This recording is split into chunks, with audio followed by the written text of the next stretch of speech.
Bulletin में सबसे पहले बात करते हैं इस वक्त की बड़ी और अहम खबर की। रविवार को एपीएमटी के इंटर्न्स टेस्ट लीक मामले में यूपी एसटीएफ ने केजीएमयू के 2 छात्रों को गिरफ्तार किया है। पुलिस की माने तो ये लोग पूरे एक गिरोह से जुड़े हुए हैं जिसके तार पूरे देश में फैले हुए हैं।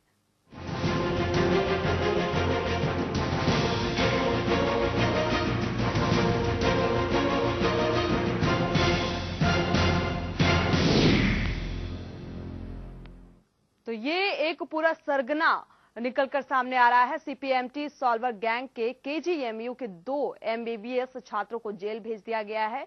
आपको बता दें कि किसी पीएमटी परीक्षा के समय जेएमयू के इंटरनल एग्जाम में लगभग 3 दर्जन छात्र नदारद थे। नदारद छात्रों में इन 2 छात्रों का नाम भी शामिल था, जिसके बाद एसटीएफ ने 2010 और 2011 बैच के 2 छात्रों को गिरफ्तार किया है। केजीएमयू प्रशासन इन छात्रों की पड़ताल कर रहा है। आखिर छात्र गए कहां, जिसको लेकर मामला संदिग्ध भी माना जा रहा है। आपको बता दें कि 2 केजीएमयू के फाइनल ईयर के स्टूडेंट हैं, तो एक कानपुर का मेडिकल छात्र है, जबकि गिरोह का मास्टरमाइंड होम्योपैथी का डॉक्टर है। तो होम्योपैथी डॉक्टर इसमें संलिप्त पाया जा रहा है। एसटीएफ को मौके से सीपीएमटी का पेपर, hitech bluetooth bugging device, cellphone, 2 car, एक एक्टिवा, एक बाइक, लैपटॉप और कई हजार रुपए कैश बरामद हुए हैं। एसटीएफ ने बताया है कि पकड़े गए गिरोह के तार माफिया बेदीराम गौतम से जुड़े हैं और उनका नेटवर्क यूपी के अलावा बिहार, महाराष्ट्र, कर्नाटक, दिल्ली और हरियाणा तक फैला हुआ है। मेरा कहना है केजीएमसी समाज का एक प्रतिबिंब है। समाज में जितनी परसेंटेज कुरीतियां हैं उससे बहुत ज्यादा कम केजीएमसी के अंदर में है। अगर हम मान लिया 2 छात्र को मान भी लें कि ये गलती इन्होंने की है, तो पहली बात तो इनको यहां से निकाल दिया जाएगा, इनको हॉस्टल से निकाल दिया जाएगा, ये अपनी डिग्री नहीं कर पाएंगे। हमारी सजा तो परिपूर्ण है, लेकिन अगर हमारे पास करीब 4-5 हजार छात्र हैं, 1-2 गलती कर रहा है, तो एक इतना छोटा परसेंटेज है जो समाज के क्रिमिनल रेट से बहुत कम है। इवेंचुअली केजीएमसी में समाज के ही प्रतिनिधि तो आते हैं, चाहे वो बच्चे हों चाहे बड़े हों। तो सीपीएमटी सॉल्वर गैंग का खुलासा हुआ है और काफी फैले हुए बताए जा रहे हैं। हालांकि 2 छात्रों को अब तक गिरफ्तार कर लिया गया है। 2 एमबीबीएस के छात्र हैं जिनको गिरफ्तार किया गया है।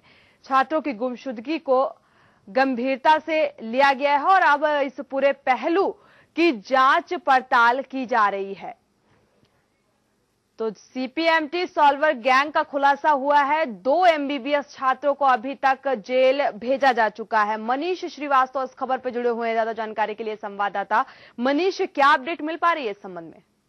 मैम, इसमें देखिए ये एक जानकारी ये मिली है कि अभी तक 2 छात्र जो गिरफ्तार हुए थे, उसके बाद वीसी और प्रॉक्टर से हमारी बात हुई थी। उनका ये कहना था कि जब भी सीपीएमटी एग्जाम होता है हम इसमें इंटरनल एग्जाम कराते हैं उसी समय पर, जो सीपीएमटी के समय पर ही, उसी परीक्षा के समय ये एग्जाम भी कराया जाता है, जिससे जो भी छात्र हैं वो कैंपस से बाहर ना जा सकें और इस तरह की गतिविधियों में शामिल ना हो सकें। लेकिन बावजूद इसके इस बार भी दर्जनों छात्र इंटरनल एग्जाम में शामिल नहीं हुए थे, वे कैंपस के बाहर थे। इन्हीं में से ये भी 2 छात्र थे जो पकड़े गए हैं। ऐसे में केजीएमयू प्रशासन का कहना है कि जो छात्र नहीं शामिल हुए थे इंटरनल एग्जाम में, उनकी हम इंक्वायरी कराएंगे, वो कहाँ गए थे, किसके पास गए थे उस दौरान। अगर उनको कुछ संदिग्ध लगता है तो मामले को वो एसटीएफ को दे सकते हैं। जी मनीष, इस बात का खुलासा कैसे हुआ है? एक लंबे अरसे से ये दोनों छात्र गायब थे, गुमशुदा थे और अब जाकर इनका पता लग पाया है, इनका सुराग लग पाया है, अब जाकर गुमशुदगी को गंभीरता से लिया गया है।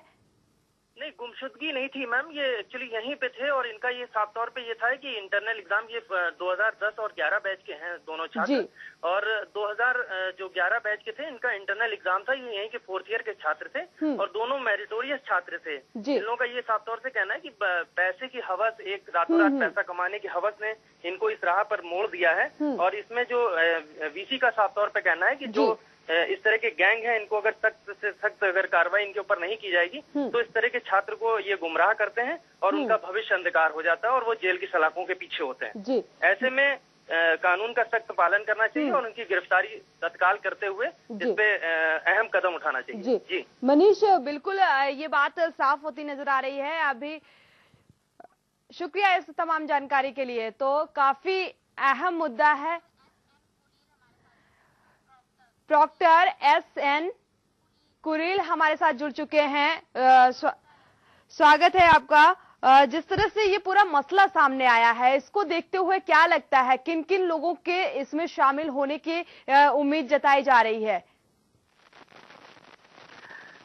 नहीं, देखिए, हम सिर्फ जो हमारे मेडिकल यूनिवर्सिटी से रिलेटेड है उसके बारे में सिर्फ ये कहना चाहूँगा कि जिन 2 छात्रों को उस दिन एसटीएफ ने उठाया था वो फाइनल ईयर के स्टूडेंट थे, है ना। एक 2010 बैच का था, एक 2011 बैच का था। जी। और जब आगे पूछताछ से सख्ती से की जाएगी तो ये मेरा अंदेशा है कि ये लड़के उससे पहले भी कहीं न कहीं बनके इम्पोस्टर और किसी न किसी को सेलेक्ट कराते रहे हैं, जो मेरा अंदेशा है। तो इसमें यह है कि जब इसे सख्ती से पूछताछ जो है वो इसके अपने तरीके से करेगी तो सारे सच सामने आएंगे, नंबर 1। और दूसरा ये है कि हम आगे से अपना जो सख्ती का लेवल और आगे बढ़ाने जा रहे हैं। और अगले साल से जो इंटरनल इम्तिहान होता है सीपीएमटी वाले दिन, उस दिन इसकी जो प्रेजेंस है लड़कों की, हम और ज्यादा उसको सख्ती से इंश्योर करेंगे। उस दिन कोई लड़का बाहर जा ही नहीं सकता। और इसके आगे देखिए, ये अब इसमें कौन कौन से माफिया, कौन कौन से रैकेटियर, कौन कौन से गैंगस्टर्स इन्वॉल्व हैं, कौन कौन से अच्छा माफिया इन्वॉल्व हैं, ये तो केजी मेडिकल यूनिवर्सिटी के बाहर का विषय है।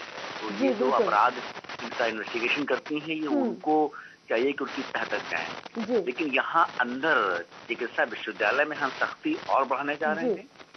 और हम मुझे लगता है कि क्योंकि हम इस सख्ती को और अपना एक मैकेनिज्म इस लेवल तक डेवलप करेंगे कि मैं ये उम्मीद करता हूँ कि अगले साल की किंग जॉर्ज मेडिकल यूनिवर्सिटी का कोई स्टूडेंट ऐसा साहस नहीं कर पाए। जी, तो कुरिल जी, क्या माना जाए, कहीं ना कहीं सख्ती की कमी थी जिसके चलते इन छात्रों ने ये कदम उठाया? कहीं ना कहीं एक लालच आ गया, एक पैसे की चकाचौंध में खो गए जिसके चलते ये कदम उठाया? ऐसा होता है कि जैसे जैसे अगर जैसे से जो घटनाएं होती है ना, उसी के हिसाब से मेजर्स को हम आर्गुमेंट करते हैं। सीधी सी बात ये है ना। तो अब ये जरूर है कि इस बार हमको ये नजर आया है तो हम उसके हिसाब से हम आगे सख्ती को और आगे सख्ती ऐसा नहीं कि पहले भी स्टूडेंट्स को डिसिप्लिन के लिए और उनको उसमें बांधने के लिए इतने मेजर्स थे वो किए गए हैं। लेकिन उसके अगर स्टूडेंट्स को ये लगता है, एमबीबीएस पढ़ने वाले छात्रों को ये लगता है, एमबीबीएस यहाँ करने जो आया है किंग जॉर्ज मेडिकल यूनिवर्सिटी में, वो एक बुद्धिमान छात्र होते हैं। और अगर उनको ये लगता है कि कहीं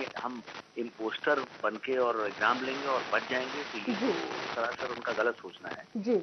और इस पे हम लोग बहुत सख्त मैसेज देंगे। तो कुरिल जी, क्या लगता है, अभी इन 2 छात्रों के अलावा क्या और भी छात्र ऐसे हैं जो इसमें संलिप्त हैं? ये तो जब जैसे जैसे अब जितने उस दिन इंटरनल इम्तिहान में जितने छात्र अनुपस्थित थे, सबका इन्वेस्टिगेशन कराया जा रहा है, सबसे एक्सप्लेनेशन मांगा जा रहा है, सबकी लोकेशन ली जा रही है। और उसके बाद और यही नहीं है, उसके बाद हम उनके नाम हम जो जिनका संदिग्ध होगा उनका नाम हम एसटीएफ को दे देंगे कि आप उनका मोबाइल सर्वेलेंस के जरिए या आपकी जो भी इन्वेस्टिगेटिंग एजेंसी है पता करें वो कहाँ थे। बिल्कुल, ये फिलहाल जो कॉलेज के बाहर का मामला है वो कहीं ना कहीं जांच का विषय है। इंटरनल एग्जाम, देखिए अब सीधी सी पॉलिसी है कि जिस दिन इंटरनल एग्जाम है तो एग्जाम से ये समझ लीजिए कि भाई आपके लड़के की शादी है या आपकी शादी है तो उस दिन तो आप वहाँ रहेंगे ही रहेंगे, है ना। जब तक कि आपका एक्सीडेंट ना हो जाए या भर्ती ना हो जाए, कोई ऐसी अनहोनी ना हो जाए, आपको वहाँ रहना है। इस तरह का जो सख्त मैसेज है वो इसको हम इन्फोर्स करें। ठीक है जी, शुक्रिया हमारे साथ जुड़ने के लिए। तो केजीएमयू के प्रॉक्टर डॉक्टर हमारे साथ कुरिल जी जुड़े हुए थे, जिन्होंने ये कहा कि अब सख्ती कहीं ना कहीं बरतने की जरूरत है, जिसके जरिए अगर सख्ती होगी तो जाहिर सी बात है अभी फिलहाल कड़ाई से पूछताछ भी की जा रही है और विश्वविद्यालय प्रबंधन के बाहर के कई तथ्य ऐसे निकलकर सामने आए हैं जो कि जांच का विषय है। जांच के चाहे वो सर्विलांस के जरिए जांच की जाए, आखिर कौन कौन से तार कहां से जुड़े हुए हैं और कौन इन छात्रों को गुमराह करने की कोशिश कर रहा है। भले ही ये छात्र लालच में आ गए, पैसे की चकाचौंध में खो गए, जिसके चलते ऐसा कदम उठाया।